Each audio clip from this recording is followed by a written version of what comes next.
Listo.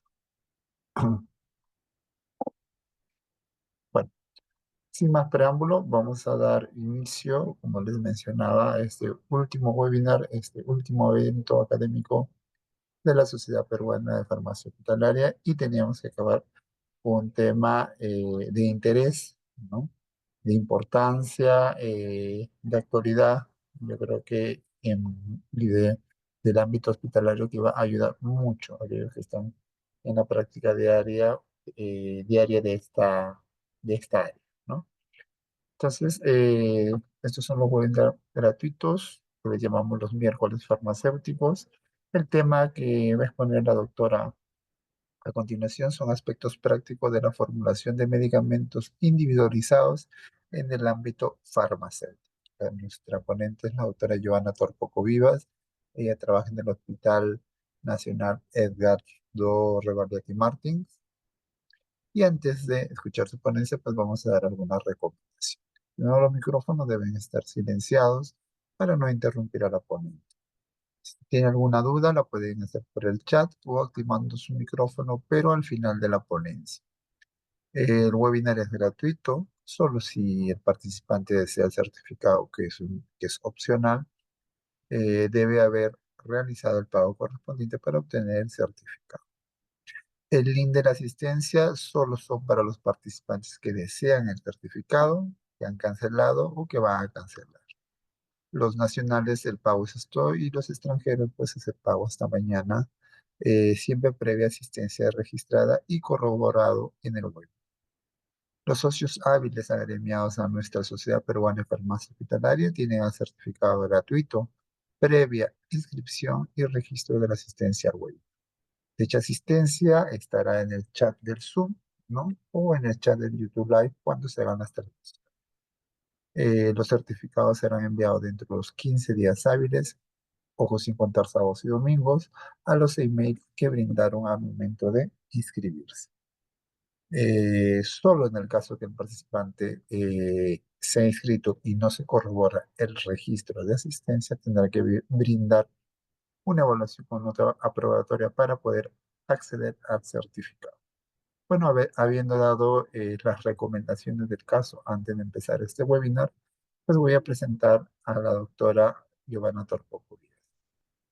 Ella es química farmacéutica, egresado de la Universidad Nacional Mayor de San Marcos. Tiene estudios como egresada de la segunda especialidad de farmacia hospitalaria de la Universidad Nacional de San Marcos en la modalidad de residentado. Tiene estudios de especialización de Excel en el Instituto Nacional de Estadística e Informática y dentro de su experiencia laboral, pues actualmente es químico farmacéutico asistencial del Hospital Nacional Edgardo Rebardiati Martins. Está ahí en la área de sala de operaciones, específicamente en el servicio de oftalmología. Ella va a contar un poco más sobre las actividades y las experiencias que tiene ella. Anteriormente ha sido químico farmacéutico en la Oficina de Acceso de Medicamentos y otras tecnologías, uso racional y farmacovigilancia de la DEMIT, DIRIS, Lima Este, y ha sido químico farmacéutico, evaluadora de la Oficina de Bienes Estratégicos de la Gerencia de Red Desconcentrada Revaldiati Estar. Y también cabe mencionar que la doctora Giovanna es la actual secretaria de la Sociedad Peruana de Farmacia Hospitalaria y creo que hemos hecho muy bien en escoger la última ponente de este año, pues para que brinde todas sus experiencias y conocimientos relacionados a esta, ¿no? Muy bien, sin más preámbulos, pues le dejamos con la doctora Giovanna y puede compartir su ponencia, doctora. Muchas gracias por la presentación, doctor Rubino. Y bueno, el año se fue volando, pero hemos tenido también bastantes actividades, ¿no? Y sobre todo hemos compartido bastante conocimiento. Y bueno, de esto se trata también nuestra profesión químico farmacéutico. Nos conocemos casi entre todos. Y las realidades también en nuestros hospitales, en nuestro centro de salud compartimos bastantes casos día a día, ¿no? Entonces, les voy a compartir este webinar, que son aspectos prácticos. No he querido andar tanto en reglamentación Nuestra formación farmacéutica nos hace que debemos de tener todos los procedimientos bien definidos, ¿no? Eso está en nuestra práctica diaria, pero siempre es bueno compartir los conocimientos y sobre todo los problemas que podrían haber, ya que es una oportunidad. En este ámbito de la farmacotecnia dirigida hacia el hospital se ha visto una gran oportunidad, ¿no? Con el paso de los años, lo que se busca es una personalización en la terapia de los pacientes, ya que todos no somos iguales, ¿no? Entonces espero que en este webinar, ¿no? En estos minutos, podamos afianzar algunos conceptos y también, si es que existen algunas dudas, estamos abiertos para poder contestarlas, ¿no? Entonces, vamos a empezar. ¿Cuáles son los objetivos? En primer lugar, como ya les había mencionado, reforzar algunos conceptos, ¿no?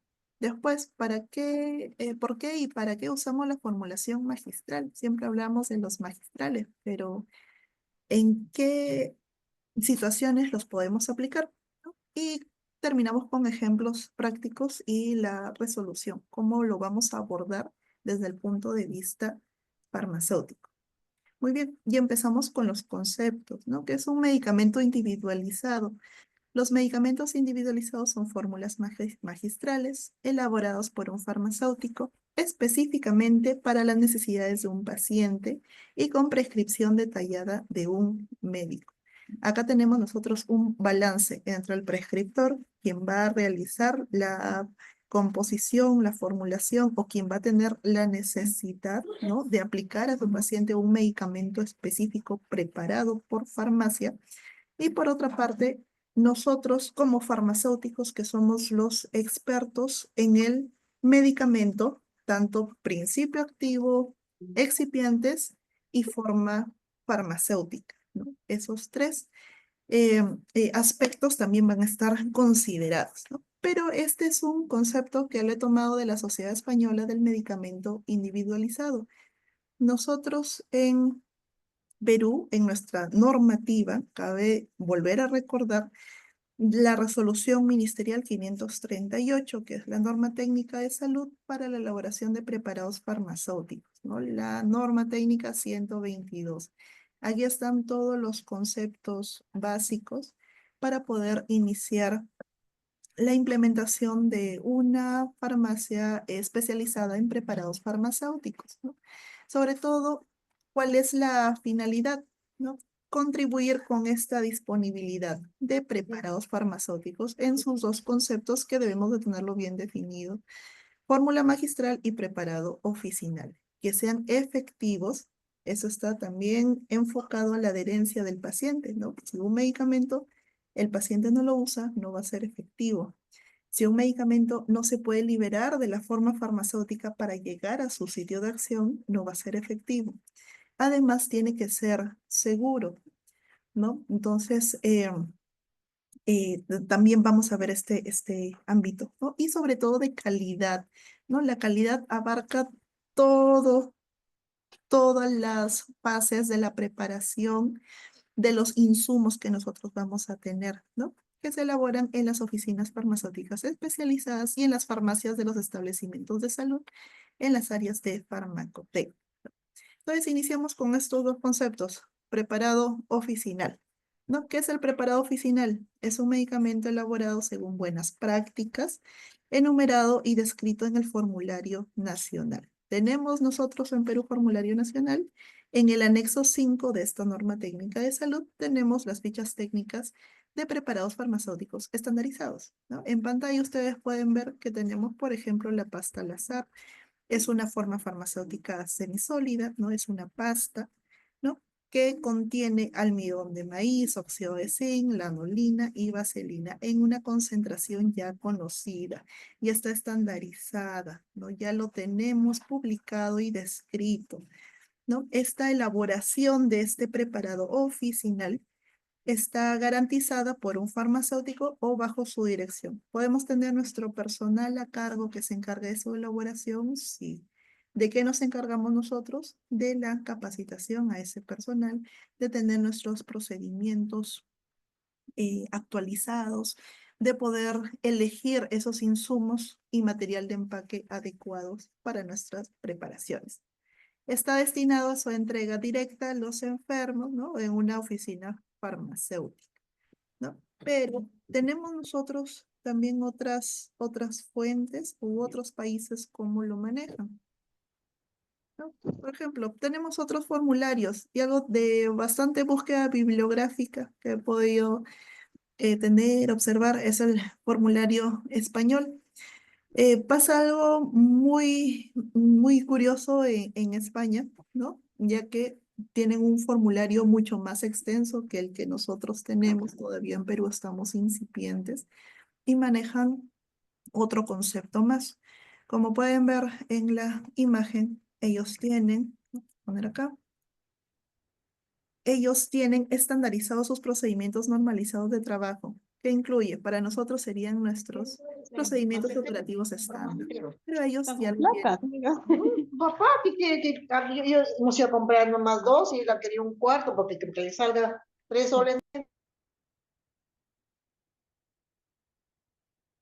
Ya, continuamos.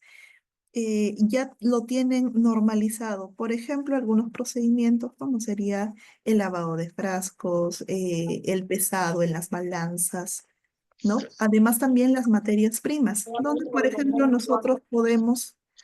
donde nosotros podemos obtener la información acerca de las características de las materias primas. Podemos obtenerlo del handbook de No hay excipientes. así como el chico de los cedros, no hay así. Ah, Mm, ya está, ahora sí. ¿No? Y si ven una definición, ellos tienen fórmulas magistrales tipificadas, ¿no? Quiere decir, estas fórmulas magistrales que ya son de uso un poco más masivo, no dejan de ser magistrales, pero las concentraciones a veces hacen que sean comercializadas con más frecuencia, ¿no? Con más frecuencia. Las fórmulas magistrales tipificadas pediátricas, ya que los pacientes pediátricos son una población bastante especial, ¿no? Incluyen también pacientes neonatos. En los primeros inicios de la vida, ¿no? Muchos de nuestros órganos, sistemas, el metabolismo no está desarrollado, ¿no? Como sí lo está el paciente adulto, entonces hay que tener ciertas consideraciones y cuidados ante esta población vulnerable. Tienen también preparados oficinales, que para nosotros vendría a ser los que tenemos en la norma técnica de salud 122 y además un apartado de ellos fitoterapia. Entonces, por ejemplo, podemos observar también que ellos tienen dentro de sus preparados oficinales la pasta al azar, lo que nosotros también tenemos en nuestro formulario de Perú, ¿no? La composición quizás puede variar un poco. Ellos no están utilizando la lanolina, por ejemplo, en nuestro formulario sí está utilizando la lanolina, ¿no? En ambos formularios, tanto Perú como de España, podemos observar que tienen plazos de validez establecidos, ¿no? Entonces, por ejemplo, ambos tienen un plazo de validez de tres meses, ¿no? Entonces, los preparados oficinales ya están mucho más estudiados, ¿no? Más conocidos, ¿no? A contraposición de ello, otra definición que también hay que tener en cuenta es la fórmula magistral, en la cual este concepto es donde hemos basado este webinar, ¿no? ¿Qué es la fórmula magistral? ¿No? Es un medicamento individualizado destinado a un paciente en concreto. Como está destinado a un paciente en concreto, la prescripción del médico va a ser específico para este paciente, ¿no? Va a ser bastante específico de acuerdo a las necesidades, de acuerdo a la terapia que va a llevar, ¿no? Igual que la fórmula, que el preparado oficinal va a ser preparado por un farmacéutico bajo su dirección en cumplimiento con la prescripción y dispensado en la oficina farmacéutica con la debida información al usuario. con la debida información al usuario. ¿Esto qué nos quiere decir? Tenemos nosotros la responsabilidad de brindar, ¿no? De dispensar, de realizar nuestro acto farmacéutico de una entrega informada al paciente. Ahora, debemos de conocer también cómo es que se va a utilizar esta fórmula magistral que nos encontramos en el hospital. En el hospital nos encontramos, por ejemplo, fórmulas magistrales tópicas, toda la cantidad de cremas que pueden haber, pero aplicadas en diferentes partes del cuerpo, ¿no? Hay algunas que son mucho más oleosas, hay otras que tienen forma de gel, ¿no? Hay algunas que tienen medicamentos que pueden ser peligrosos ante una exposición a alguien que no tenga la enfermedad. Entonces nos realizamos muchas preguntas al realizar, ¿no? O al elaborar una fórmula magistral. Debemos de ver, por ejemplo, la vía de administración. Existen diferencias entre las vías de administración. Algunas son menos invasivas, están sobre piel, tópicas, ¿no? Algunas son mucho más invasivas por vía endovenosa. Debemos de tomar en cuenta el principio activo y los excipientes. Nosotros somos quienes brindamos el soporte al personal prescriptor acerca de algunas incompatibilidades. No, por ejemplo, yo puedo tener un ingrediente que es muy higroscópico, sea que va a captar agua, ¿no? En una formulación quizás mucho más oclusiva, como puede ser en vaselina, podría generar alguna incompatibilidad o que no se puedan mezclar estas dos fases, ¿no? ¿Quiénes podemos brindar soluciones farmacotécnicas? Pues nosotros. ¿No? ¿Qué más? El material de acondicionamiento también, ¿dónde vamos a envasar nuestros productos? Es diferente un preparado magistral individualizado a un paciente que la forma farmacéutica no es estéril versus a uno que sí es estéril, ¿no? Las mismas formas farmacéuticas también hay algunas que son sólidas, pueden ser semisólidas, líquidas, tanto estéril como no estéril. La edad, nosotros brindamos información al usuario, le estamos brindando información de uso al mismo paciente, a su cuidador o a los padres, ¿no? Que puede ser también a los padres, en pacientes pediátricos, por ejemplo. Y la adherencia también como un factor adicional, ya que podemos tener la fórmula magistral mejor hecha, con todos los principios de calidad, pero si el paciente no lo utiliza o no lo sabe utilizar, pues definitivamente no va a cumplir el tratamiento, no va a ser efectiva, ¿no? Por un mal uso. Entonces, nos encontramos ante ello, ¿no? Ante ello, múltiples preguntas. La mayoría de veces podemos relacionar la fórmula magistral solamente como fórmulas tópicas, ¿no? En la especialidad de dermatología, que son numerosas, ¿no? En una gran proporción, pero tenemos también otras formas, ¿no? Y otras especialidades. Entonces, cuando pensemos, ¿no? Cuando estamos frente a un medicamento individualizado, podemos observar desde un ámbito de la necesidad del medicamento que yo quiero elaborar y desde la necesidad del paciente.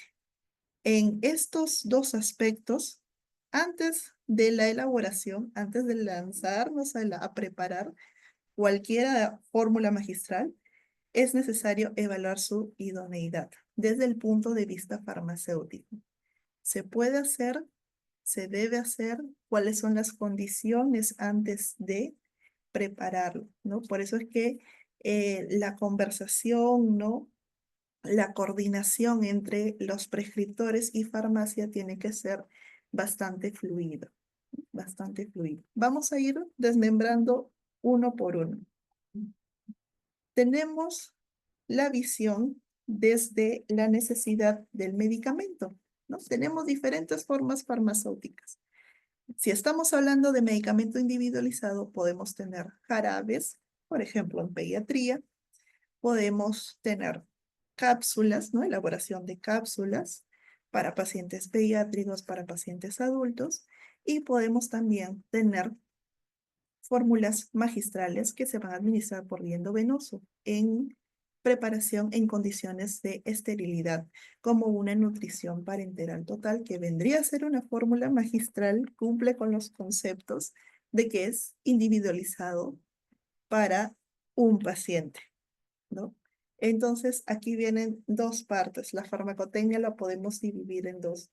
Las condiciones de preparación no estéril en áreas limpias, ¿no? Y las preparaciones en condiciones de esterilidad, donde vendrían a utilizarse las cabinas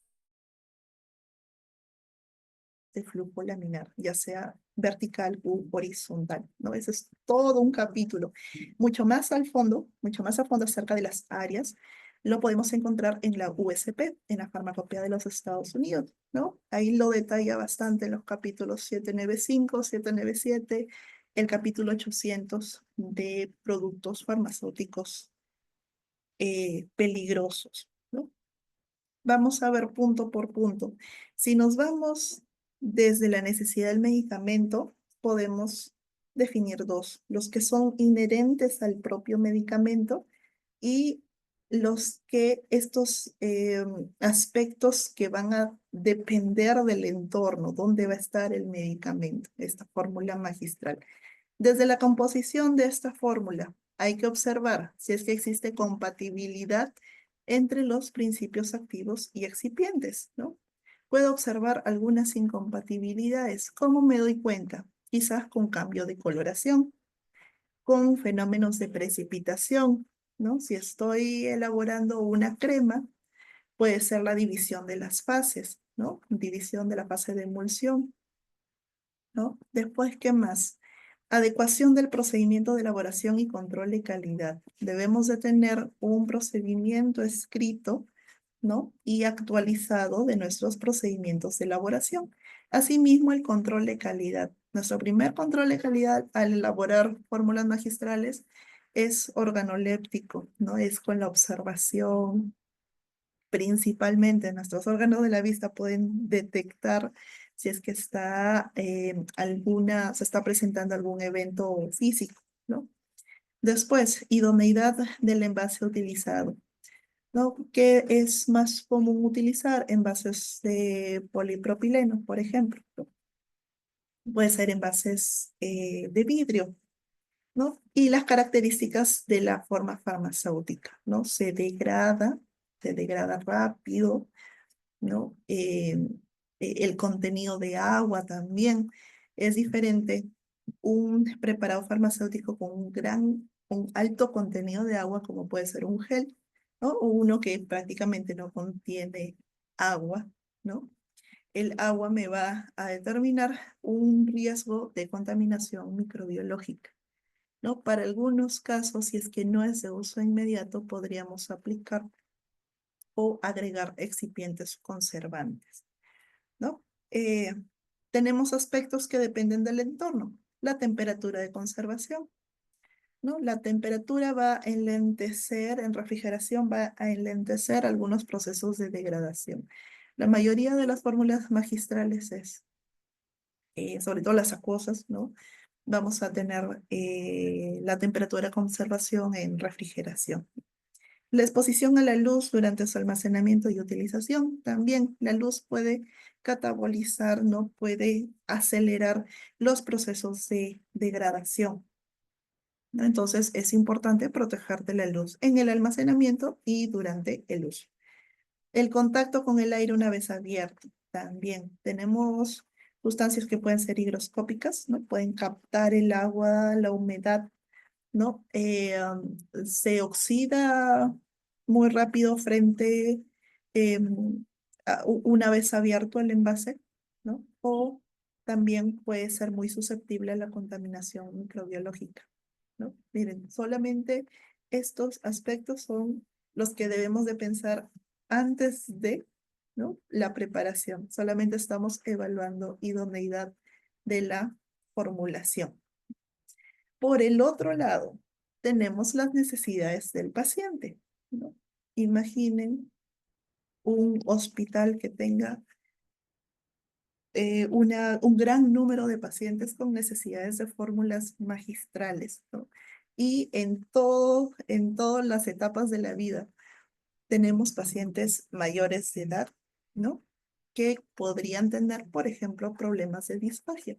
Una de las consultas más comunes, ¿no? En farmacia es si se puede triturar un medicamento, puedo partir la tableta, puedo abrir la cápsula, ¿no? Esto no viene al caso de una formulación magistral, pero sí en condiciones de farmacotecnia, ¿no? Ahí también nosotros podemos dar bastante sustento, ¿no? Y hay que leer, ¿no? Hay que leer más.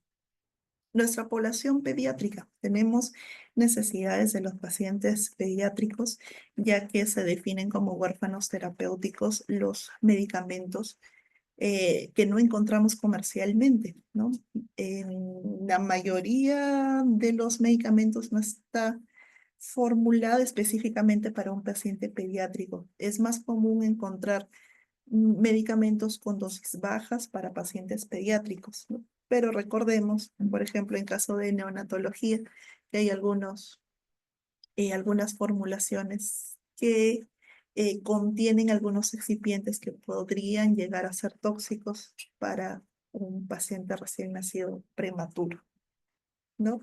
Después, las vías de administración también, para dónde se está destinada la formulación magistral, ¿no? Incluso vamos más allá, hablemos del uso racional, ¿no? Si es que yo tengo un paciente que va a utilizar, por ejemplo, una forma tópica destinada a párpado, ¿no? Por un mes, ¿no?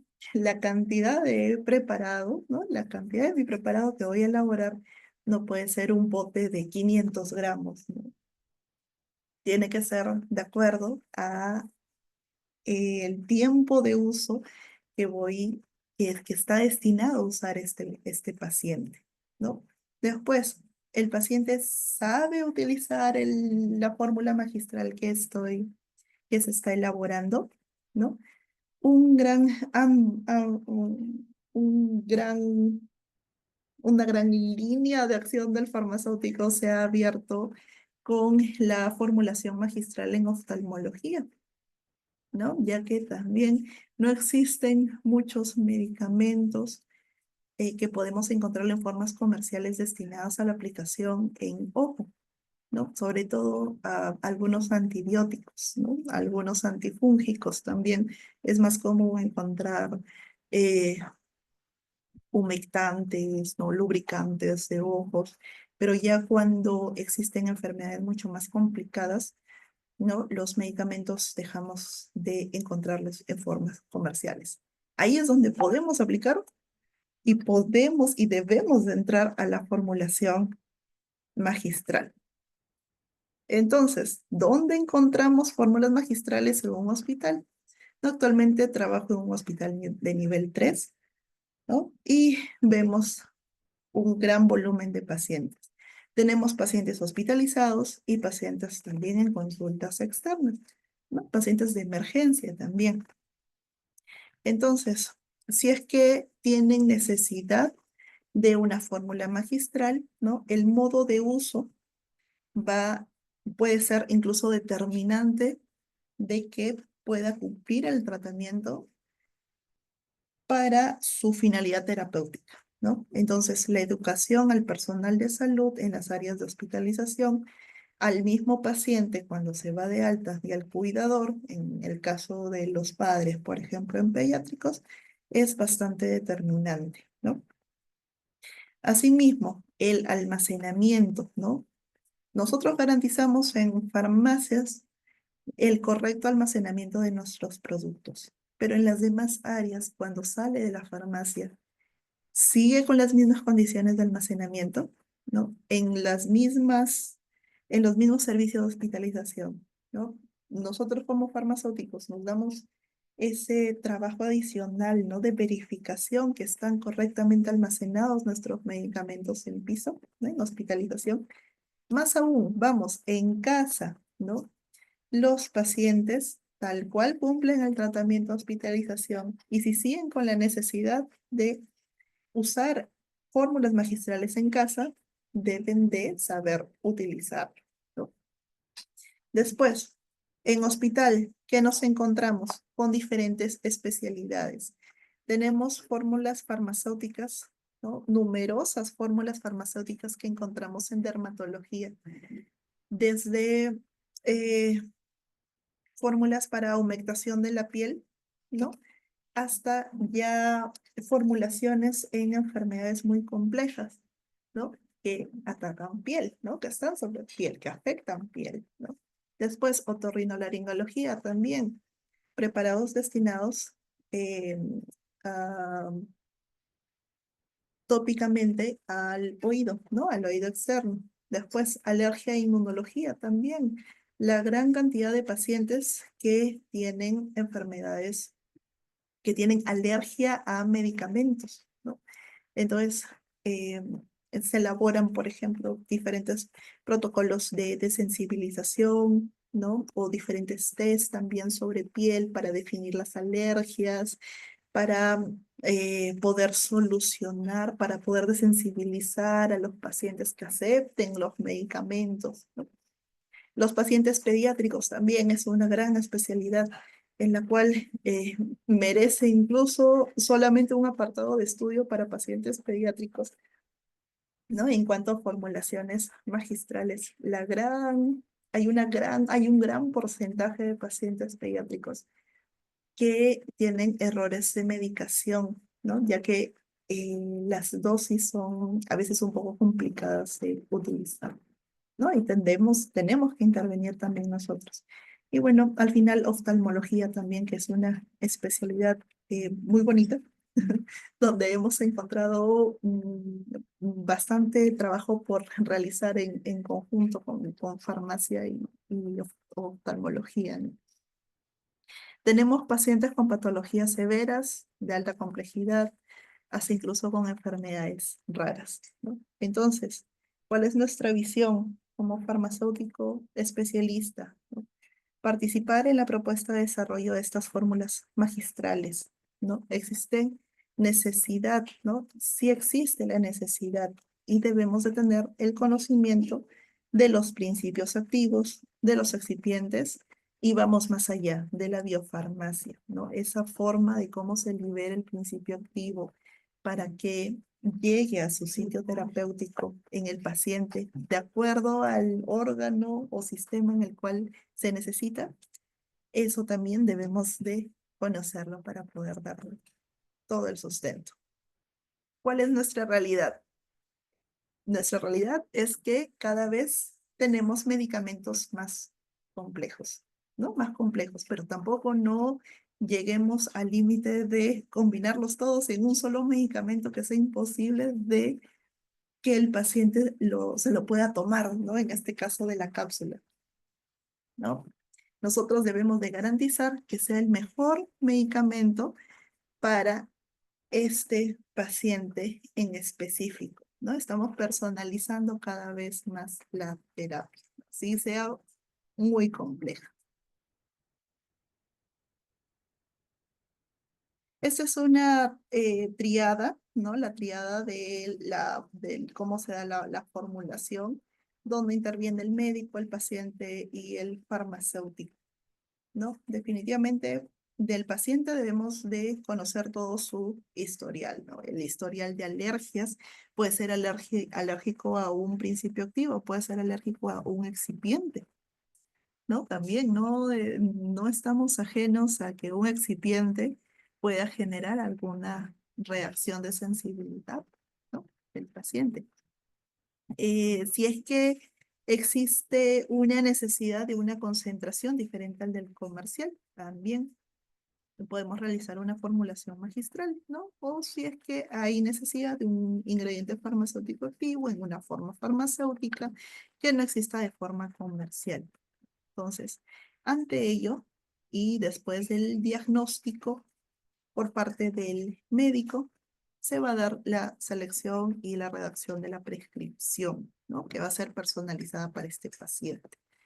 El farmacéutico vamos a recibir esta prescripción y nos vamos a encargar de la validación, ¿no? De la validación, idoneidad, ¿no? Que ya les he explicado, en la parte de la elaboración, preparación, el etiquetado también, que tiene que estar bien definido, y la dispensación de este preparado farmacéutico. Garantizamos que sea estable y de calidad, ¿no? De acuerdo con la prescripción del médico, ¿no? Entonces, en esto se resumen cómo, cómo es el trabajo en conjunto, ¿no? Esto es el flujograma que lo he extraído de la norma técnica de salud 122, ¿no? Desde la recepción de la prescripción y el análisis y validación farmacéutica. Cuando hablamos de validación farmacéutica, vamos a tener que observar todo el panorama que necesitamos, ¿no? Todos los insumos que necesitamos para la elaboración de un preparado magistral, ¿no? Si cumple con los criterios, ¿no? Vamos a seguir con los siguientes pasos. Si no, se puede coordinar con el prescriptor. Muchas veces ya he visto farmacéuticos, ¿no? Que ya tienen mucha expertise en formulación, pueden detectar eh, o pueden requerir la confirmación de algunos porcentajes de los insumos, ¿no? Que están prescribiendo el médico, ¿no? O formas farmacéuticas quizás que sean mucho más adecuadas, ¿no? Para este paciente en particular, ¿no? Todas las prescripciones se van a registrar, ¿no? Recordemos también que debemos de tener la materia prima y el material de acondicionamiento necesarios para poder elaborarlo, ¿no? Si no, tampoco no vamos a poder realizar, ¿no? Este preparado. Si tenemos disponibilidad de los materiales, bueno, se procede con la elaboración, ¿no? Y recuerden también los criterios de calidad. A veces se puede corregir, ¿no? A veces no, ¿no? Si es que no se puede corregir alguna observación, alguna alteración en mi preparado, pasa a eliminarse, ¿no? Pasa a eliminarse. Una vez verificado todos los criterios de calidad, pasa a las áreas de dispensación, ¿no? En la dispensación, nosotros en la última fase, ¿no? En la última fase de la preparación de una fórmula magistral, nos podemos preguntar, ¿no? Y ahora, ya preparé, ¿no? Ya preparé mi magistral. ¿Cuál es la caducidad de este preparado magistral? ¿No? Que es una de las preguntas que solemos hacernos, ¿no? Es diferente de un medicamento que es elaborado en industria, que tiene estudios de estabilidad, ¿no? A corto, mediano, largo plazo, ¿no? Que a un producto magistral que lo acabamos de elaborar en nuestra farmacia especializada, en nuestra farmacotecnia. Hablamos no de una fecha de vencimiento, pero sí hablamos de un plazo de validez, ¿no? Entonces, al no existir estudios de estabilidad a largo plazo, únicamente se garantiza la validez en un plazo corto de tiempo, ¿no? Un plazo corto de tiempo que se concreta en cada caso. O sea, cada fórmula magistral puede tener, ¿no? Plazos de validez determinados por las mismas condiciones del medicamento, ¿no? Las mismas condiciones del preparado. No, por ejemplo, si es que yo tengo una fórmula que contiene gran cantidad de agua y no tiene conservantes, su plazo de validez va a ser mucho más corto que si lo comparamos con un preparado que no contenga agua, ¿no? Entonces, lo que sí va a primar, sí o sí, es que no se deba exceder el tiempo de uso previsto del tratamiento. Hablamos de uso racional, que pasa muchas veces, ¿no? Cuando, entre comillas, sobra medicamento, en casa lo guardamos en nuestro botiquín, ¿no? Muchas veces que nos hemos encontrado, ¿no? Pacientes que desean guardar, ¿no? O reservar la fórmula magistral que ha sobrado de su tratamiento. Entonces, no tiene estudios de estabilidad a largo plazo, ¿no? Puede ocasionar problemas de seguridad en los pacientes. Entonces, por eso también la educación al paciente acerca de estos preparados es bastante importante. Entonces, tenemos al plazo de validez. ¿Cuál es la siguiente pregunta? ¿Cómo determino el plazo de validez de una formulación magistral?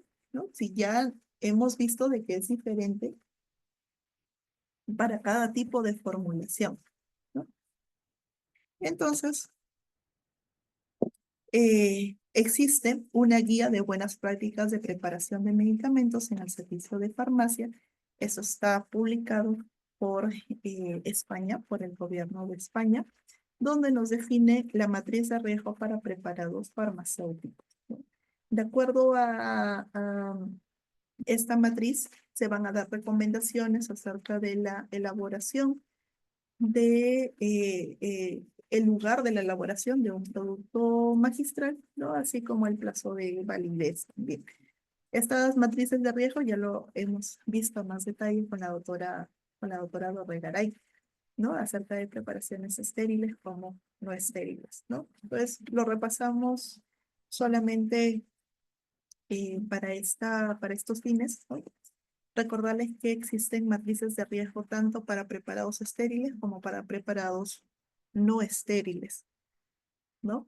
Y las condiciones y los plazos de validez también van a ser diferentes, de acuerdo al proceso de preparación, a la vía de administración, al perfil de seguridad del medicamento, ya que podemos tener medicamentos que pueden ser peligrosos al exponer a la persona que lo está manipulando, lo está elaborando, la cantidad de unidades preparadas, la distribución de la preparación y la vulnerabilidad del preparado, ¿no? Entonces nos vemos con la siguiente interrogante, que es cuando indicamos un medicamento individualizado, ¿no? Cuando nosotros podemos definir, ¿no? Cuando podemos empezar nosotros con una formulación magistral.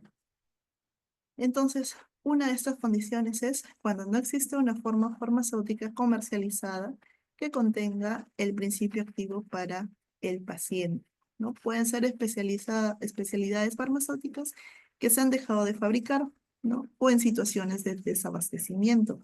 También es una de las condiciones para poder iniciar una preparación de una formulación magistral.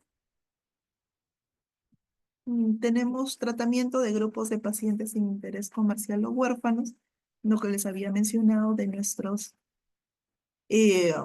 preparados farmacéuticos magistrales para pacientes pediátricos. Tratamientos novedosos pero aún no comercializados, ¿no? O que no existe un medicamento comercializado por su corta estabilidad. Por ejemplo, los colirios sin conservantes, que también he traído un par de ejemplos de colirios, ¿no? Pero vamos a ver uno de ellos.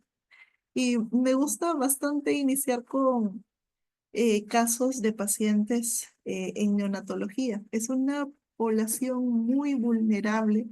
Hay que conocer fisiológicamente cómo es el metabolismo en un paciente neonato. Son pacientes muy delicados y las dosis son también muy bajitas, ¿no? Imagina un paciente neonato de 1 kilo de peso, ¿no? Que puede ser prematuro. Hemos tenido pacientes de 800 gramos.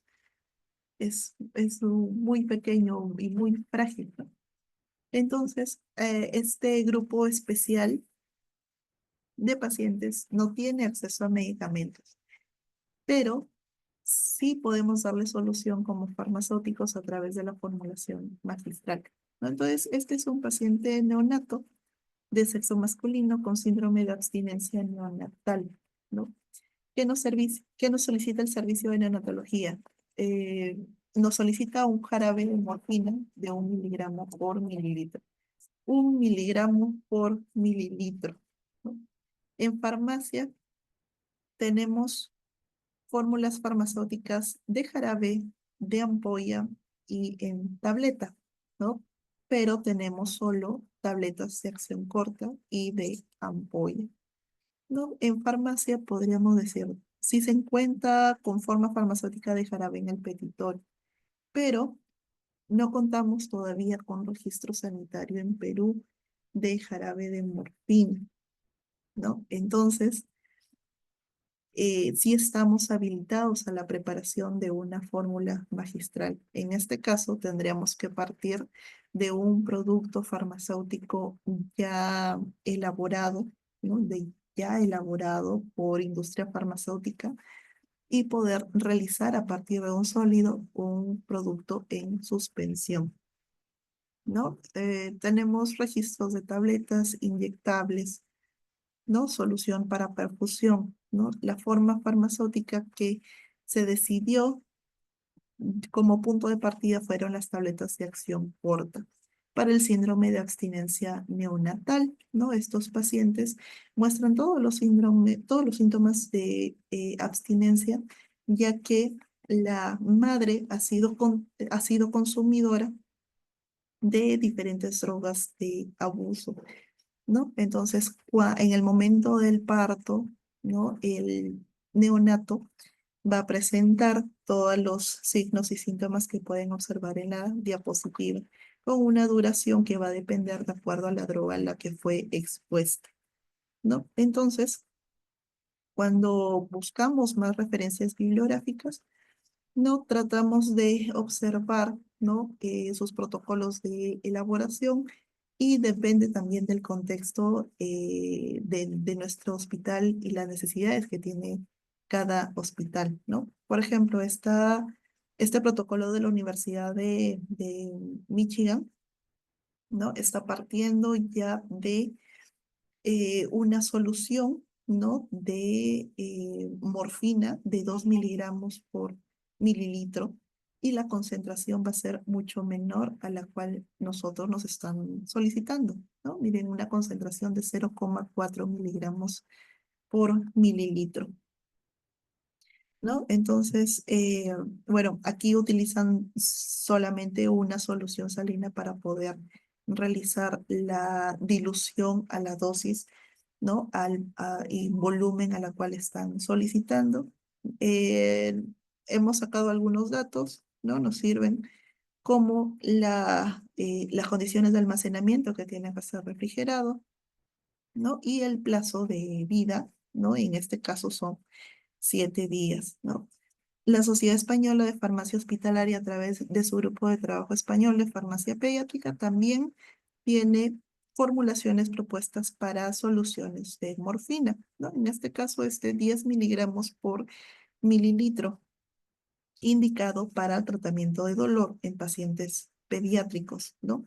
En nuestro caso son para neonatos, para síndrome eh, de abstinencia, ¿no? En un paciente neonato con una dosis desescalada incluso, ¿no? Pero sí podemos observar su método de elaboración, ¿no? Ellos parten de morfina y utilizan jarabe simple, ¿no? Entonces el jarabe simple lo están utilizando como un vehículo. También debemos de tener un protocolo para elaboración de jarabe simple, ¿no? Y agua purificada, ¿no? La estabilidad que le están dando son 15 días en refrigeración, de 2 a 8, protegido de la luz, ¿no? Entonces nosotros obtuvimos toda la demás búsqueda bibliográfica para poder realizar un jarabe de morfina, ¿no? Jarabe de morfina a la concentración de 1 miligramo por mililitro por 30 mililitros, partiendo de lo que tenemos en disponibilidad, que es la morfina sulfato en tabletas de acción corta de 30 miligramos, ¿no? Si se realiza un volumen final de 30 mililitros con jarabe simple y agua destilada, nos da la concentración de 1 miligramo por mililitro, ¿no? La vía de administración es oral. Utilizamos una jeringa para medir exactamente las dosis de miligramo por kilogramo de peso y además que también es por forma desescalada. Nuestro envase final fue en frasco ámbar, ¿no? Ya saben las condiciones ambientales a las cuales está expuesta en la fórmula magistral. Debemos de tener, tenerlo protegido de la luz, ¿no? El almacenamiento en refrigeración, como lo hemos visto también en las anteriores protocolos propuestos, ¿no? De otras entidades de 2 a 8 y el periodo de validez 14 días en refrigeración, ¿no? De acuerdo al método de preparación, también podemos tener algunas mejoras, ¿no? Si queremos partir de un sólido hacia un líquido en una suspensión, lo primero que pensamos es en triturarlo en un mortero, ¿no? No tiene cubierta, no es de acción corta, de liberación inmediata, ¿no? Entonces podemos pulverizarlo en un mortero, ¿no? Sin embargo, se ha visto y encontramos también estudios adicionales que la contaminación microbiológica podría ser mayor si es que se utiliza un ambiente, si es que se utiliza un mortero, ¿no? Existe mucho más riesgo de contaminación. Eh, s- al contrario, si se utilizan jeringas para poder realizar una suspensión, no una disgregación, tal cual como pueden observar en la parte inferior de la diapositiva, ¿no? Nosotros optamos por esta segunda forma, ¿no? Por esta segunda forma de elaboración, de disgregación. Esperamos un tiempo corto, ¿no? Un tiempo corto de unos minutos, no más de 5 minutos, para que se disgregue totalmente esta tableta, ¿no? Y como ya está en un envase estéril, solamente es un trasvaso a nuestro envase final con el volumen final, ¿no? Que vendría a ser completarlo con jarabe hasta 30 mililitros, ¿no? Entonces, con ello estamos mejorando la calidad, ¿no? Esto nosotros lo actualizamos en nuestros protocolos de elaboración, ¿no? Como es la primera vez que se realiza este preparado, corresponde realizar una matriz de riesgo para poder determinar también periodo de validez, ¿no? Entonces, de acuerdo al proceso de preparación, mi jarabe de morfina, ¿no? Mi suspensión de morfina es un preparado que requiere cálculos sencillos, ¿no? 30 miligramos en un volumen final de 30 mililitros. Un proceso de preparación unitaria que dura entre 5 a 20 minutos, ¿no? Por lo tanto, se le ha dado una categoría B, ¿no? La vía de administración es la vía oral, ¿no? Entonces, también se le otorga una categoría de B. De acuerdo al perfil de seguridad del medicamento, es un medicamento opiáceo, ¿no? Entonces, también vamos a considerarlo como B. Se prepara para un solo paciente, ¿no? Es un preparado magistral, es una fórmula magistral. Entonces le vamos a otorgar la categoría de A. De acuerdo a la vulnerabilidad de la preparación, son sistemas inestables, ¿no? Suspensiones a partir de sólidos que requieren validación galénica para poblaciones vulnerables.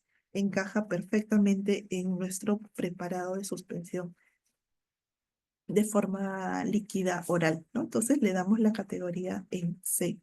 De acuerdo a la distribución de preparación, es de uso exclusivo para el hospital que lo prepara. Este paciente neonato no va a ser dado de alta hasta que pueda liberarse completamente, ¿no? De los signos y síntomas del síndrome de abstinencia. Entonces se le da la categoría de A. Con esto, nosotros tenemos un nivel de riesgo, ¿no? De un preparado de riesgo medio, ¿no? Nos da un riesgo medio. ¿Qué quiere decir? Si el conjunto de letras contiene al menos una C o 3 o más D y no contiene ninguna D, se considera una preparación de riesgo medio. Y nosotros cumplimos con todos los niveles, ¿no? Entonces, nuestro requisito de preparación va a ser por el servicio de farmacia, ¿no? En zona de preparación de no estériles sin sala blanca, que es la zona que nosotros tenemos en el hospital, ¿no? Nos mencionan que se requiere una validación galénica obligatoria y un plazo de validez según el cuadro inferior. Y este es el cuadro inferior del plazo de validez. Una preparación acuosa contiene agua. El jarabe contiene agua. Le hemos agregado más agua. Entonces es administrado por vía oral, es una suspensión y el plazo de validez es de 14 días a temperatura entre 2 a 8 grados, ¿no? Entonces, si es que nosotros quisiéramos saber específicamente, ¿no? Cuánto es mi estabilidad, tendríamos que realizar estudios. ¿no? Tendríamos que realizarle estudios así a cada una de nuestras formulaciones magistrales, ¿no? Entonces, mientras no existan estos estudios, nuestro plazo de validez podemos garantizar ese uso, ¿no? En 14 días a una temperatura refrigerada, ¿no? A una temperatura refrigerada que va a estar en nuestro preparado, ¿no? Tenemos otras condiciones para indicar un medicamento individualizado o una fórmula magistral. Cuando se considera beneficioso adaptar el medicamento al paciente, modificando la dosis, excipientes, forma farmacéutica o vía de administración, asociando o suprimiendo alguno de los fármacos u otros motivos, ¿no? Que se consideren para iniciar una formulación magistral, ¿no? Entonces, esto es el campo más grande que nosotros tenemos, ¿no? Sobre todo las formas farmacéuticas y vías de administración que podemos modificar, ¿no? Que podemos modificar para el cumplimiento de el tratamiento. Entonces, lo primero que debemos de hacer siempre es búsqueda bibliográfica, ¿no? Búsqueda bibliográfica. Tenemos, por ejemplo, también de bastante uso la vancomicina oral para clostridioides difíciles que causa colitis pseudomembranosa en los pacientes que han tenido infección por esta bacteria, ¿no? Por este agente. Una de las situaciones es quizás por un uso prolongado de antibióticos, ¿no? Entonces, se va a dar, ¿no? Se va a iniciar el tratamiento con vancomicina, pero administrada por vía oral. Ahora, nosotros conocemos la vancomicina en ampolla, ¿no? Destinadas para perfusión endovenosa, ¿no? Pero en las guías clínicas, nosotros sí encontramos que para una colitis, ¿no? De un episodio inicial, ¿no? No fulminante, no leve, podemos iniciar con vancomicina, ¿no? En caso nuestro hospital y bueno, Perú, no contemos con fidaxomicina, ¿no? Entonces, estamos facultados para poder realizar una formulación magistral para un paciente individualizado con vancomicina oral.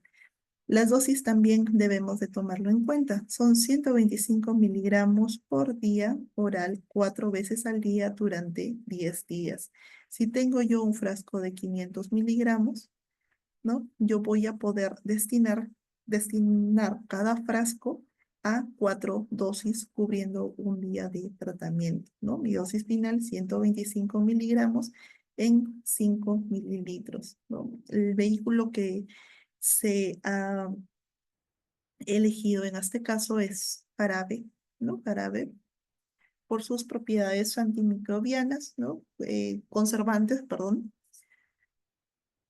Y también por el sabor. Tenemos algunos pacientes que son administrados por vía oral, no cuentan con sonda, y el sabor es bastante amargo o astringente, ¿no? Entonces es el mejor vehículo que hemos encontrado.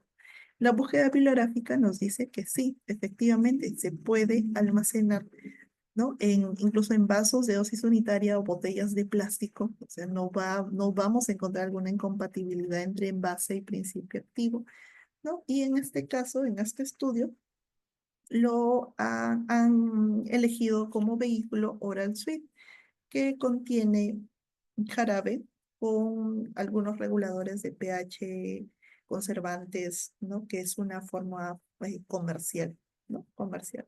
Entonces, si cuenta con estabilidad, sí, ¿no? Incluso en almacenamiento a 25 grados, ¿no?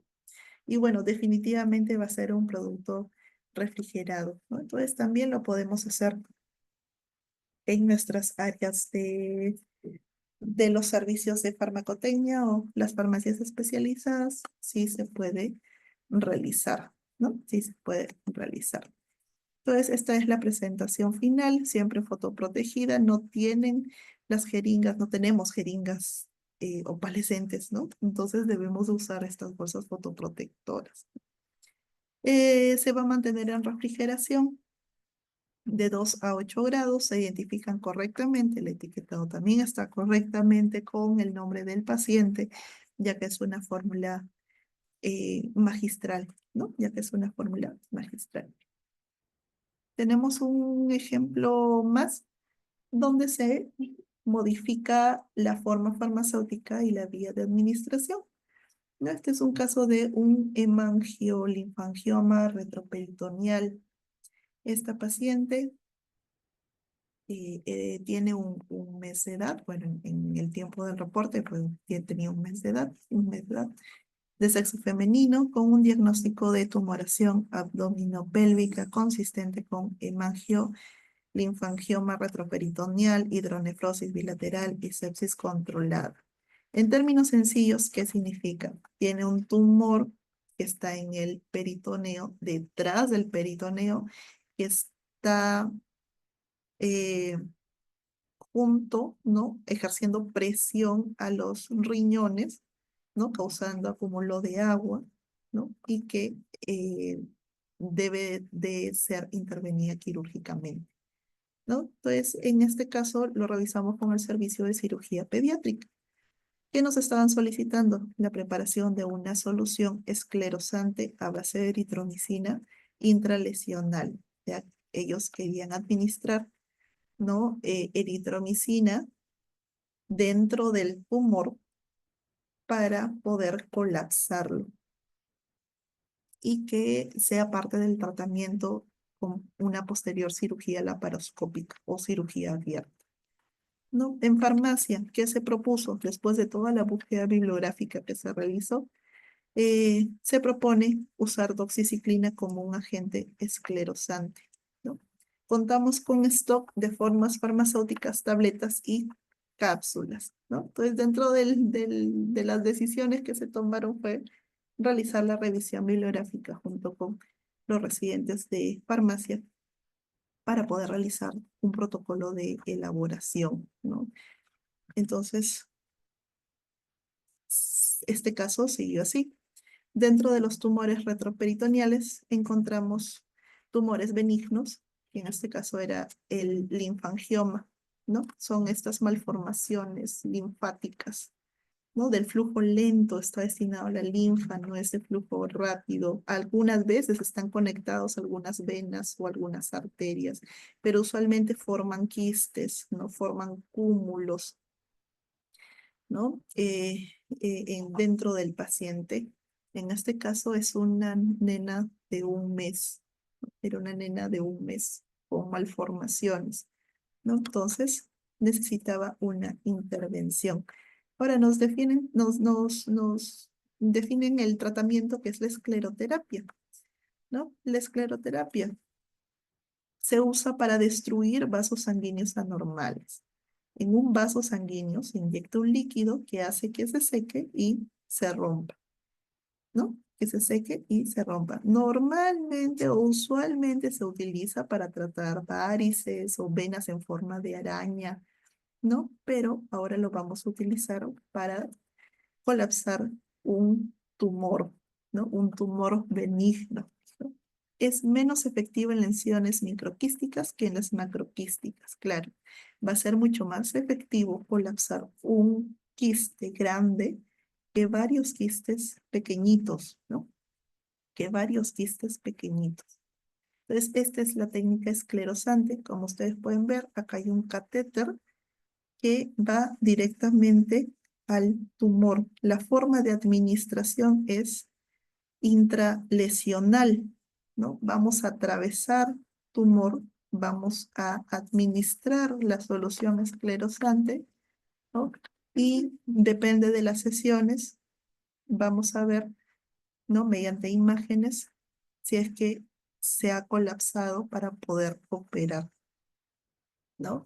Decidimos la doxiciclina porque teníamos mucho más información acerca de este medicamento, mucho más bibliografía, ¿no? Es un antibiótico del grupo de las tetraciclinas.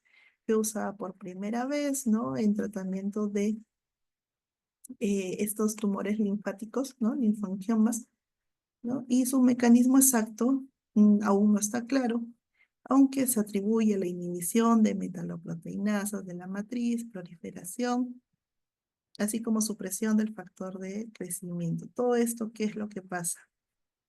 Se deposita el colágeno y fibrina, ¿no? Lo que conduce a la formación de adherencias densas y fibrosas. ¿Ya?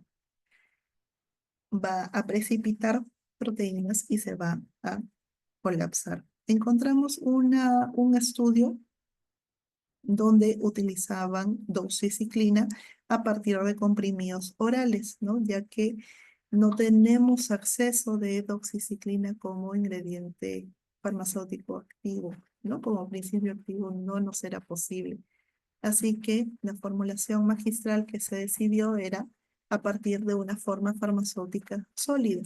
En el caso de este estudio, ¿no? En esta bibliografía nos muestran que partieron a partir de comprimidos orales. Nosotros teníamos cápsulas, ¿no? Entonces es mucho más sencillo elaborar esta solución a partir de cápsulas, el cual ya encontramos en un sólido pulverulento, a que realizar con un mortero, ¿no? La reducción del tamaño de las partículas, ¿no? Con una solución salina se logró una concentración de 10 miligramos por mililitro, que es la concentración que nos estaban solicitando, ¿no? Que nos estaban solicitando.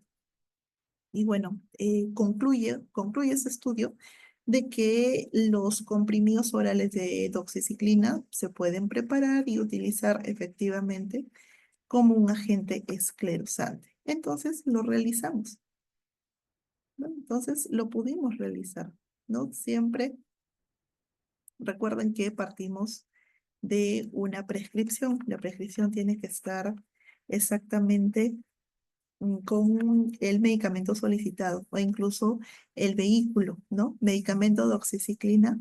Nos pidieron 400 miligramos en 40 mililitros porque es 10 miligramos por mililitro y diluyente suero fisiológico, ¿no? La misma concentración del estudio. Esto ya fue previa coordinación con farmacia, ¿no? Entonces, para lograr 400 miligramos partimos de 4 cápsulas y el suero fisiológico.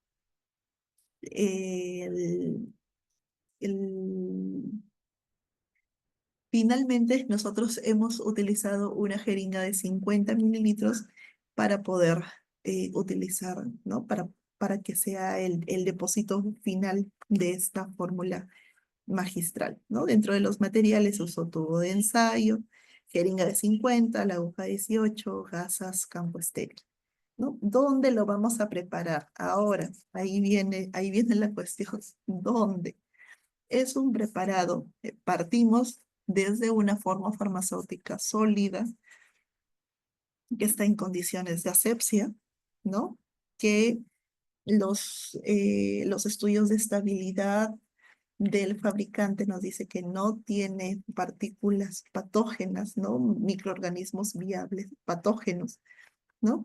Y va a ser administrado en una sala de operaciones a un paciente eh, eh, prácticamente en condiciones de esterilidad, ¿no? Por lo tanto, nuestro preparado también tiene que estar elaborado en estas mismas condiciones. Entonces, utilizamos una cabina de flujo laminar, ¿no?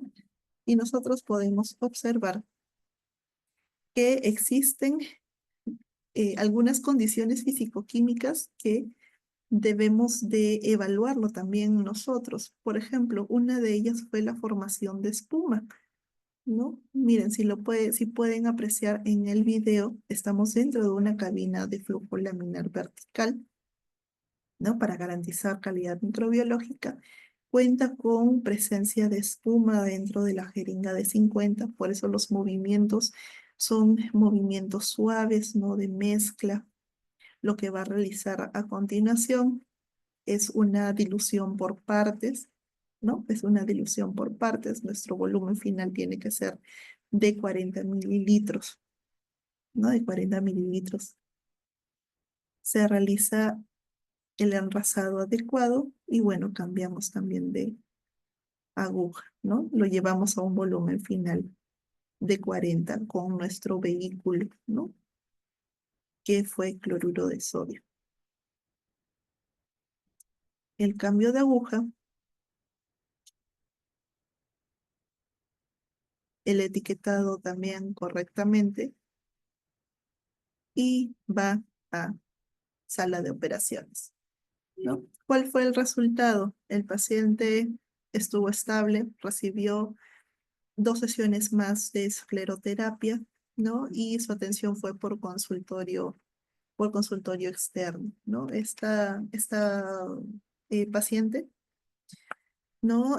Tenía malformaciones también en otras partes de su cuerpo, pero el retroperitoneal, ¿no? Esta linfangioma retroperitoneal era el que necesitaba atención más urgente, ya que estaba aplastando los riñones, ¿no? Entonces sí se logró estabilizar, ¿no? Y bueno, contamos con ya un protocolo de elaboración de esta fórmula magistral, ¿no? ¿Se elaboró la matriz de riesgo? Sí, también lo elaboramos, ¿no? Pero es una matriz de riesgo para preparados estériles. La que vimos del jarabe fue de no estéril. Este preparado fue de un medicamento estéril, ¿no? Entonces, son procesos en los que se forma espuma o existe inestabilidad físico-química, ya que cuenta con formación de espuma, como nosotros le hemos visto en el video, nos da una categoría de C en el proceso de preparación, ¿no? Preparación. ¿Cuál es la vía de administración?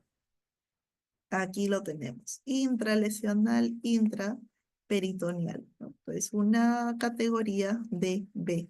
Miren quién está en el rango de preparados intratecales.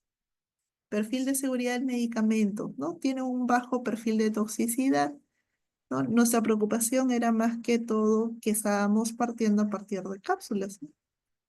Pero no es tóxico para quien lo está manipulando. Se prepara una sola unidad y uso exclusivo para el hospital.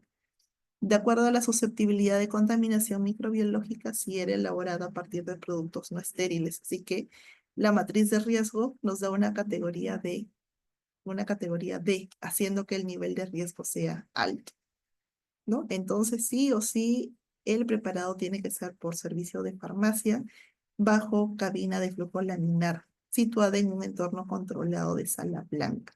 El periodo de validez era inmediatamente ese mismo día de la operación. Se realizó, así que 24 horas a temperatura ambiente, ¿no? Podemos tener también otras formas farmacéuticas, ¿no? De modificación de dosis, por ejemplo, el caso de desensibilización. Tenemos una amplia variedad de medicamentos, el cual el servicio de alergia ha solicitado desde desensibilización, ¿no? Protocolos de desensibilización, ya que el paciente lo necesita sí o sí.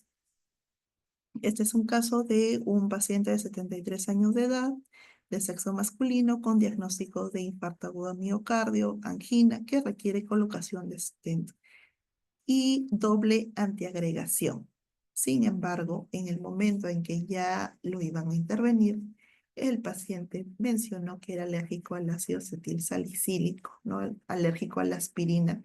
Y junto con el clopidogrel son los dos medicamentos para la doble antiagregación, ¿no? Entonces se suspendió en ese momento la intervención una vez que estaba estable el paciente, ¿no? Y solicitaron al servicio de alergia. El servicio de alergia solicitó una desensibilización de aspirina para que el paciente pueda ser candidato a la colocación de un stent coronario que lo necesitaba, ¿no?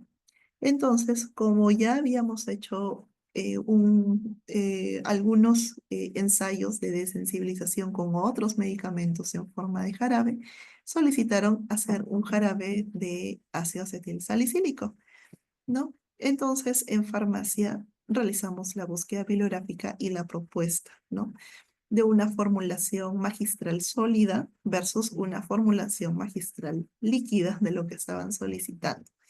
¿Qué contamos, no? En farmacia, formas farmacéuticas de tableta sin recubierta, ¿no? Entonces entramos en debate. Fórmulas farmacéuticas sólidas versus formas farmacéuticas líquidas. Al realizar una desensibilización, el paciente va a recibir dosis muy pequeñas y va a ir aumentando progresivamente cada cierto tiempo hasta llegar a la dosis efectiva, ¿no? Hasta llegar a la dosis efectiva.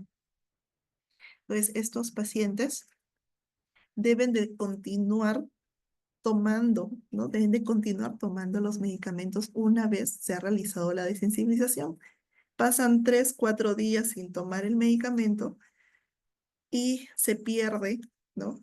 Se pierde esta desensibilización y puede generar reacciones incluso graves, ¿no? Por eso es que se realizan todos estos procedimientos bajo un estricto control del médico. Está ahí al costado del paciente, ¿no?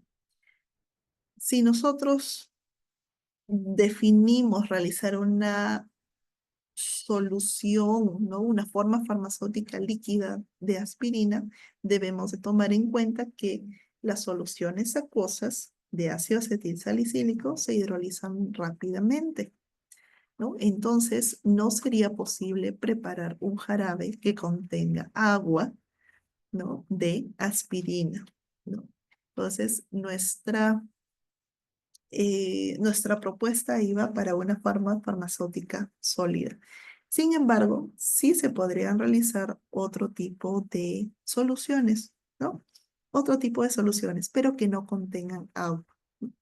Lamentablemente, las fórmulas propuestas para que sea administrada en forma líquida por vía oral, no contábamos, ¿no? No contábamos con los insumos necesarios. Así que debió haber sido preparado, ¿no? Lo preparamos con formas farmacéuticas sólidas, ¿no? En este caso elegimos cápsulas.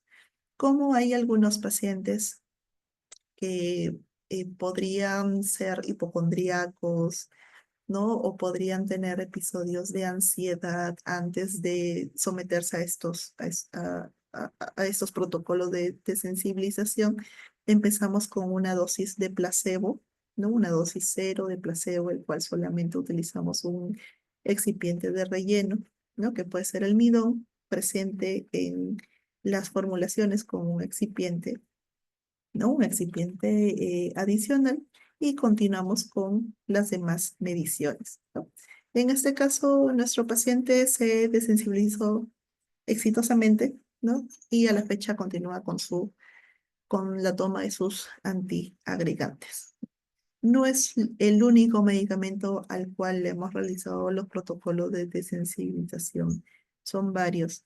Alergia también es una gran especialidad con múltiples problemas de alergias a los medicamentos, ¿no? No solamente podemos hacer test o pruebas por vía oral, sino también por vía tópica, ¿no? Por ejemplo, con parches de medicamentos para ver sensibilidad a largo plazo, ¿no? O reacciones adversas con efectos retardados, ¿no? Los de tipo B, ¿no? Entonces también es una gran oportunidad para incursionar en fórmula magistral a través de este servicio. Y bueno, este es el último caso, ¿no? Esto es actual, es recientemente en ese año, ya que eh, hay necesidad, ¿no? Hay necesidad de formulación magistral en el servicio de oftalmología, ¿no? Este solamente es un caso de una paciente con diagnóstico de endoftalmitis, ¿no? La paciente de 67 años de edad con diagnóstico de endoftalmitis bacteriana y había que descartar si es que estaba relacionado con una queratitis, ¿no? O posiblemente también con una infección por hongos, ¿no? Por hongos. Nos solicita el servicio de oftalmología la preparación de gotas fortificadas de vancomicina y ceftazidima. En farmacia se propone la elaboración de colirios de antibióticos, ¿no? Y en stock contamos con ampollas de antibióticos. Entonces, ¿qué podemos hacer? La revisión bibliográfica. Primero, revisión bibliográfica para poder realizar los protocolos de elaboración, ¿no? Tratamos de buscar formas comerciales, ¿no? En las farmacias, pero definitivamente no, porque tienen baja estabilidad. Recuerdan que una de las condiciones para realizar fórmula magistral era un periodo corto de estabilidad. Pues bien, estos colirios no tienen preservantes adicionales, ¿no? No tienen preservantes adicionales. Entonces su periodo también, su plazo de validez es corto, ¿no? Y también va a depender del vehículo en el cual se va a realizar la preparación, ¿no? Otra vez tenemos el cuadro. Tenemos de un medicamento individualizado, evaluamos idoneidad de la fórmula magistral. ¿Se puede hacer o no se puede hacer o qué alternativas tenemos entre las necesidades del medicamento y las necesidades del paciente, ¿no? Entonces, necesidad del medicamento. Debemos evaluar compatibilidad. Nos están pidiendo 2 colirios, vancomicina y ceftazidima. ¿Existe una compatibilidad? ¿No? En el procedimiento tenemos colirios que son formas farmacéuticas estériles para una vía de administración oftálmica tópica, ¿no? Debemos de elegir también cuál es el vehículo. Dentro de toda la revisión bibliográfica encontramos que utilizaban diferentes vehículos. ¿Cuál es el adecuado? ¿Cuál es lo ideal a nuestra realidad y a lo que los pacientes necesitan, ¿no? El envase también. Utilizamos frascos de polipropileno estériles, ¿no? Tenemos una central de esterilización. Se esterilizaron mediante con óxido de etileno. La estabilidad también. ¿Qué debemos de hacer? Elaborar una matriz de riesgo para determinar plazo de validez. De acuerdo a la temperatura y la luz, tiene que estar refrigerado y en envases opacos, ¿no? Fotoprotegidos. Vamos por el otro lado, la necesidad del paciente. La mayoría de los pacientes con necesidad de colirios de antibióticos son adultos mayores. Tienen dificultad del uso de los colirios, ¿no? Recuerden que hemos hablado también acerca de la adherencia. La dispensación actualmente de todas estas formas farmacéuticas lo realizo yo como la farmacéutica encargada del área de oftalmología, de farmacia de oftalmología, ¿no? Y se refuerza bastante el modo de uso de los colirios cuando van de alta a casa. La patología también tiene otras patologías, usa más medicamentos oftálmicos porque recuerden que debemos de evaluar también compatibilidad, ¿no? Entonces, podrían ser incompatibles, ¿no? Felizmente en esta paciente no utilizaba más medicamentos oftálmicos, ¿no? No lo utilizaban, salvo sus lágrimas artificiales. Y la educación también, porque debe de haber una aplicación espaciada entre colirios y la conservación en casa, ya que estos productos deben de estar refrigerados. Esto es un poco para que puedan observar, para que puedan ver y darse la idea que existen más vías de administración que las que usualmente conocemos, ¿no? Conocemos gotas oftálmicas, pero podemos administrar también medicamentos por vía intravítrea. Podemos administrar medicamentos por vía retrovulvar, ¿no? Esto es porque el ojo está compuesto, ¿no? Como ustedes pueden ver en pantalla, anatómicamente, tiene una parte anterior y una parte posterior. En la posterior encontramos el humor vítreo. Tiene 4 mililitros el humor vítreo. 4 mililitros. Y pueden ser, y se pueden inyectar intravítreo, ¿no? Medicamentos a una concentración de 0.05 mililitros. Si se excede de esa concentración adicional, de ese volumen adicional, puede generar una presión intraocular muy alta. Y en el caso de la parte anterior, ¿no? Tenemos principalmente la córnea, ¿no? Y su volumen es de 0,3 mililitros. Cuando lubricamos el ojo con lágrimas, estamos nosotros administrando más o menos una cantidad de 0,3 mililitros. Pero el inconveniente de esta parte anterior, ¿no? En ojo, es que el aclaramiento es muy rápido. No hay suficiente contacto, ¿no? Tiempo de contacto en ojo cuando administramos colidios, ¿no? Entonces, cada parte anatómica tiene tiene sus peculiaridades, ¿no? Y estas son las diferentes vías de administración. Escleral, subconjuntival, la vía tópica, que tiene el intenso aclaramiento precorneal, ¿no? Por eso es difícil alcanzar las concentraciones de fármacos durante periodos prolongados. La intracameral, la intravítrea, la transcleral, subretinal, ¿no? Retrovulvar, por acá faltó también, retrovulvar, ¿no? Entonces, solamente esas vías de administración para ojo, nada más, ¿no? Eso hace que también nosotros nos estemos especializando o subespecializando más para poder brindar todo el soporte técnico que requieren los medicamentos usados en cada uno de esos sitios. La formulación magistral en oftalmología tiene algunas consideraciones, ¿no? Primero, las mismas características fisiopatológicas del ojo hace que las enfermedades en la superficie ocular sean de difícil tratamiento, son muy difíciles de tratar. A la propia etiología, a la propia enfermedad, hay que añadir que en muchas ocasiones no se dispone de ningún medicamento ocular comercial para su tratamiento. Es un vacío. Hay un vacío terapéutico. Es más, las posibilidades de encontrar estas fórmulas magistrales comerciales muchas veces tiene un elevado costo, ¿no? Y tiene problemas de estabilidad, ¿no? No tiene conservantes. Hace falta estudios también de eficacia y toxicidad dentro de ojo. Y existe una dificultad para determinar la estabilidad físico-química de la formulación magistral. Entonces, si existe una necesidad, ¿cuál es la problemática? Falta un protocolo de elaboración de colirios de medicamentos, ¿no?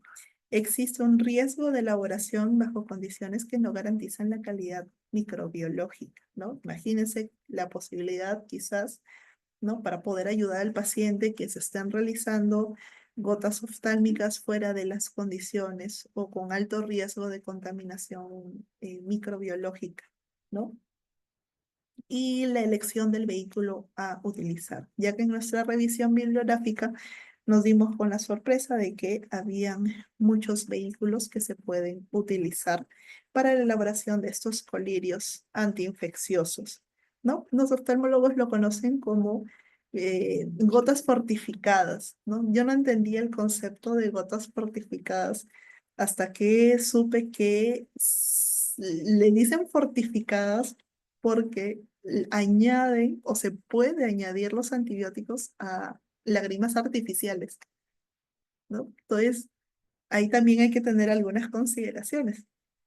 Por ejemplo, estas fichas técnicas, ¿no? Del Complejo Hospitalario de Santiago de Compostela, así como esta publicación de formulación magistral oftálmica antiinfecciosa de la Sociedad Española de Farmacia Hospitalaria, nos muestran posibles formas de elaboración de colirios de ceftazidima. Empezamos por ahí, ¿no? Hay ciertas consideraciones que hay que tener. Por ejemplo, la estabilidad. Ambas nos muestran que es estable a una concentración del 5% a 24 horas a temperatura ambiente. Son 24 horas a temperatura ambiente. Mi paciente va a utilizar estos colirios por 10 días, ¿no? Entonces hace que un periodo muy corto de tiempo para poder utilizarlo. Entre 2 a 8 grados, su estabilidad se prolonga hasta 7 días. ¿no? Aunque existen estudios que han evaluado su estabilidad hasta 15 días, ¿no? En estos dos casos se utiliza el suero fisiológico, o sea, cloruro de sodio, a una cantidad de 10 mililitros para poder hacer la reconstitución, ¿no? La reconstitución. Y lo envasan en frascos de polietileno, ¿no? Polietileno. Nos dan algunas precauciones a tener en cuenta en la elaboración. Dice, se puede formar dióxido de carbono que debe eliminarse durante la preparación. Descartar la solución si contiene alguna partícula precipitada o si se torna de un color amarillo oscuro, ¿no? Nos muestra la osmolaridad del colirio, ¿no? Y además una observación adicional. Puede existir una ligera modificación del volumen al reconstituir la ceftazidima del orden de 0,6 mililitros por gramo. O sea, ¿qué quiere decir? Que cuando yo reconstituya, ¿no?, mi volumen, va a haber una diferencia en el volumen que yo he cargado del que yo extraigo, ¿no? Si yo tengo 1 gramo de ceftazidima, 0,6 mililitros adicionales del volumen voy a extraer. Y si hace una pequeña diferencia, pero debemos de tenerlo en cuenta. Entonces, como mencionaba esa diferencia, se buscó una bibliografía adicional, ¿no? Esta es una bibliografía que lo he sacado del libro de eh, preparaciones extemporáneas oftálmicas, ¿no?, del año 2020, el cual sí hace mención que se debe de agregar 9,5 mililitros, ¿no?, de agua para inyección, ¿no?, de agua para inyección, para reconstituir 500 miligramos de ceftazidima. O sea, sí hace esa diferencia de volumen. Para nosotros poder realizar nuestro colirio de ceftazidima también tuvimos en cuenta esa diferencia de volumen, esa diferencia de volumen. Con respecto a la vancomicina en colirio, en los protocolos que se revisaron no se tomaba en cuenta que hubiera, no nos hacían esa observación eh, de que había ese desplazamiento del volumen después de la reconstitución. Pero lo que sí observamos es que utilizaban diferentes vehículos, ¿no? Uno de ellos era la solución salina balanceada, otro era dextrosa, ¿no?, al 5%, otro era cloruro de sodio y otro era eh, hipromelosa como gotas, como lágrimas artificiales, ¿no? Como lágrimas artificiales. En todos los casos, en estos dos preparados, se utiliza un filtro de 0,22 micras, que es un filtro para esterilizar, ¿no?, antes del envasado final, ¿no? Entonces, revisé un, un protocolo más en la parte de la bibliografía, ¿no? Y efectivamente, por ejemplo, aquí utilizan agua agua destilada, ¿no? Agua para inyección. Entonces, ¿con qué nos quedamos? Ahí teníamos un problema, ¿no? En primer lugar, como hemos visto, realizamos un ensayo de compatibilidad entre las gotas oftálmicas que nos estaban solicitando, ya que nos mencionaban una alerta, un aviso en los datos de uso: no administrar conjuntamente la vancomicina con colirios de cefalosporina. Se debe espaciar al menos 15 minutos. ¿Por qué sucedía esto? No sé si lo pueden observar, que se forma precipitado, ¿no? Se está formando un precipitado de una coloración blanca.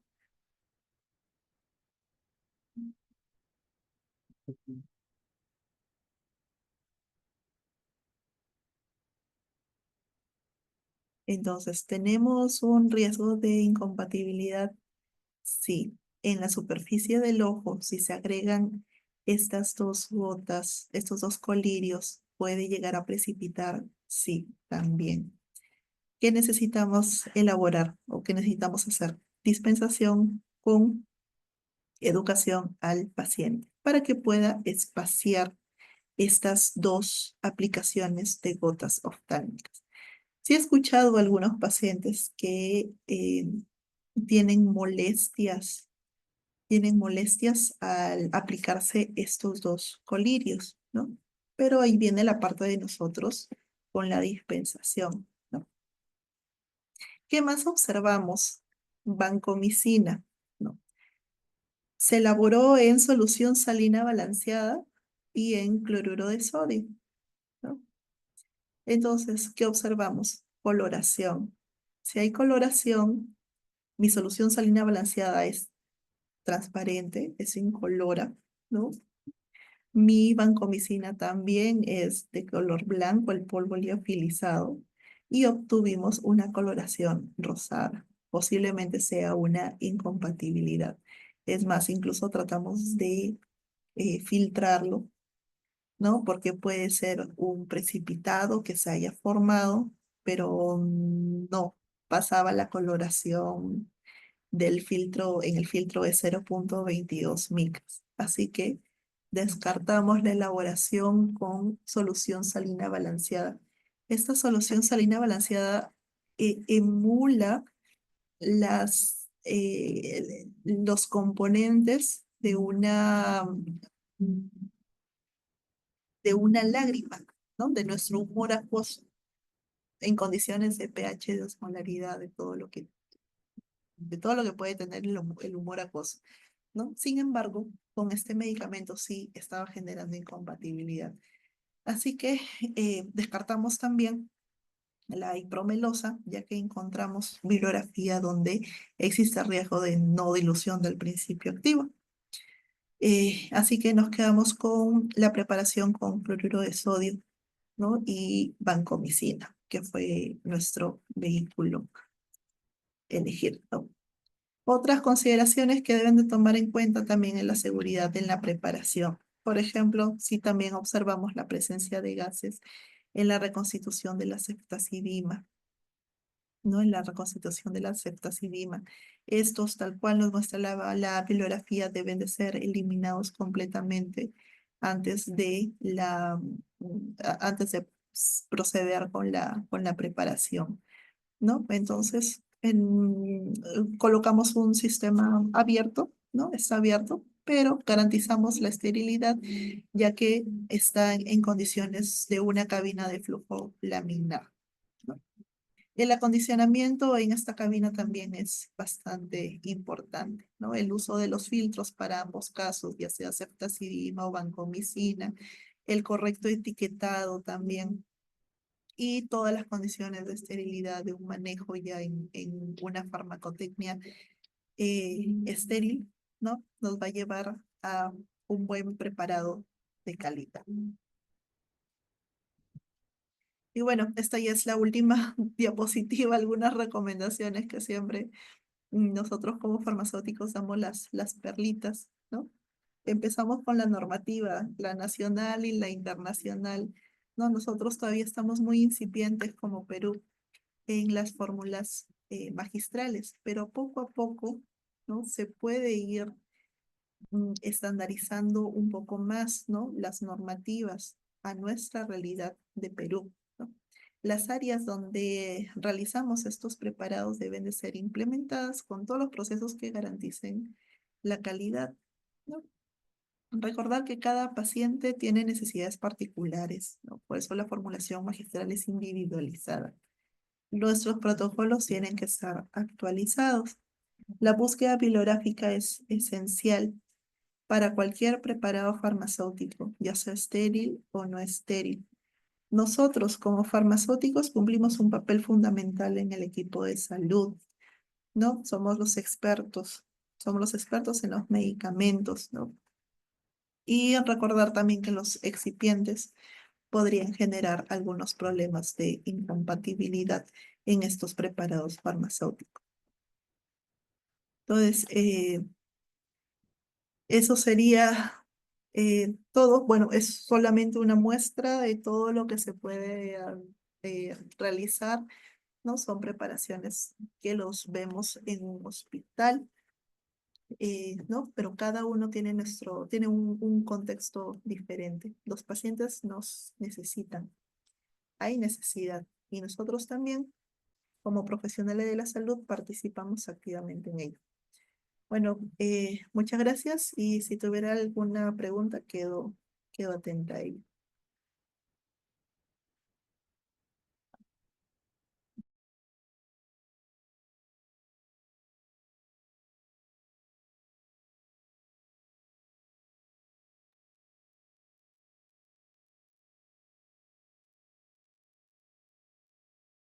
Sí, la presentación va a ser compartida. La presentación puede ser compartida.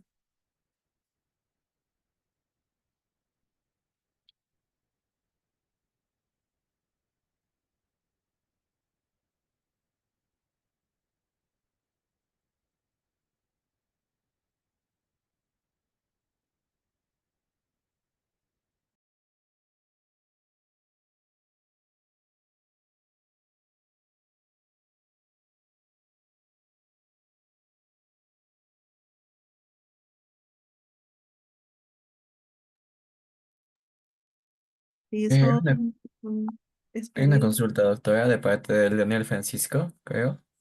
sí. Ahora esperemos un momento a que la realice. Ajá. Bueno, estos son solamente algunas experiencias eh, con los residentes de farmacia. La especialidad de farmacia hospitalaria se ha avanzado muchísimas más. En el hospital hay recetas que indican bicarbonato sódico ampolla endovenoso para usarlo en forma oral mañana, tarde y noche. Ujú. Y en bicarbonato en sódico. Utilizamos bicarbonato de sodio, por ejemplo, cuando se van a preparar omeprazol en suspensión. No sé si es que ese sea el caso. O si no, también se podría adquirir en todo caso eh, bicarbonato como principio activo. Lo que preguntaría es ¿para qué lo están utilizando? Y si es que el hospital tiene posibilidad de brindar una alternativa que sea por vía oral, ¿no?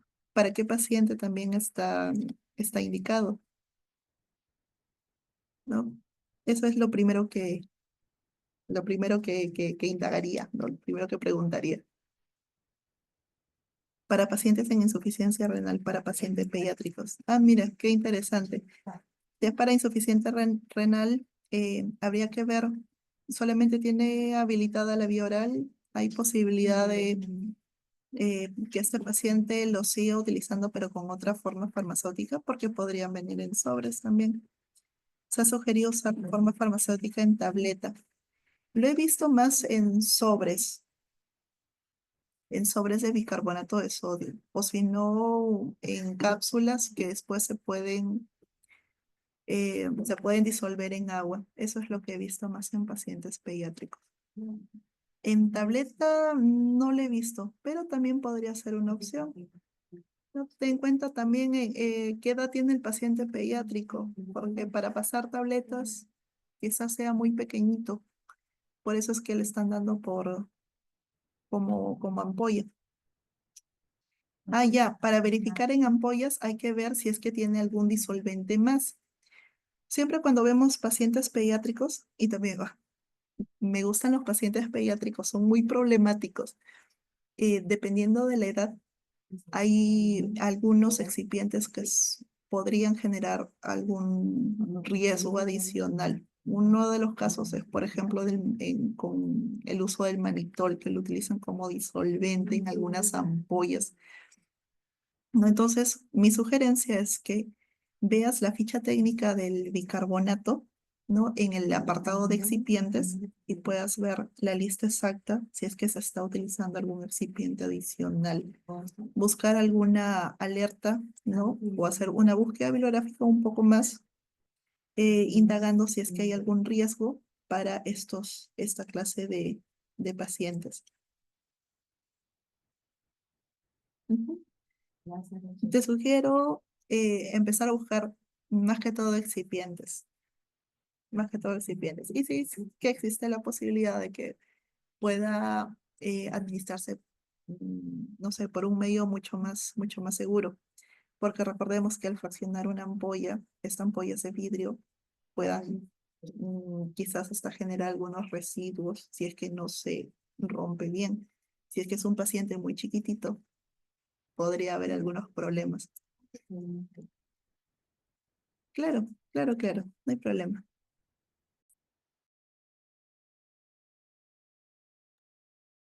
Deberíamos hacer un curso de formulación pediátrica.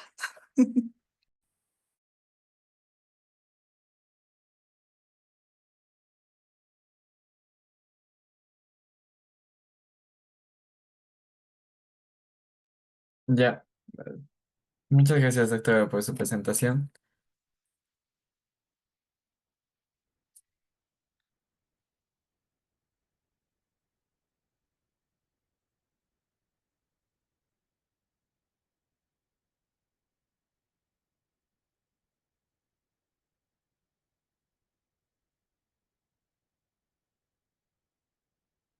¿Lo visualizar, doctora? Sí, claro, yo sé. Eh, Muchas gracias por su presentación, doctora. A nombre de la Sociedad Peruana de Farmacia Hospitalaria, estamos muy agradecidos por contar con su apoyo constante, como tanto como ponente, como vicepresidenta, como digo, como secretaria de la Sociedad Peruana. Este certificado es otorgado a usted como química farmacéutica Giovanna Torpoco Vivas por su participación en calidad de ponente en el webinar farmacéutico con el tema Aspectos prácticos de la formulación de medicamentos individualizados en el ámbito farmacéutico. Agradecemos de antemano siempre su participación continua y apoyo desde la comunidad peruana de farmacia hospitalaria y agradecemos mucho todo el año lectivo que hemos tenido este 2024. Por un 2025 mucho más fuerte, mucho más vivo. Un agradecimiento a usted, doctor.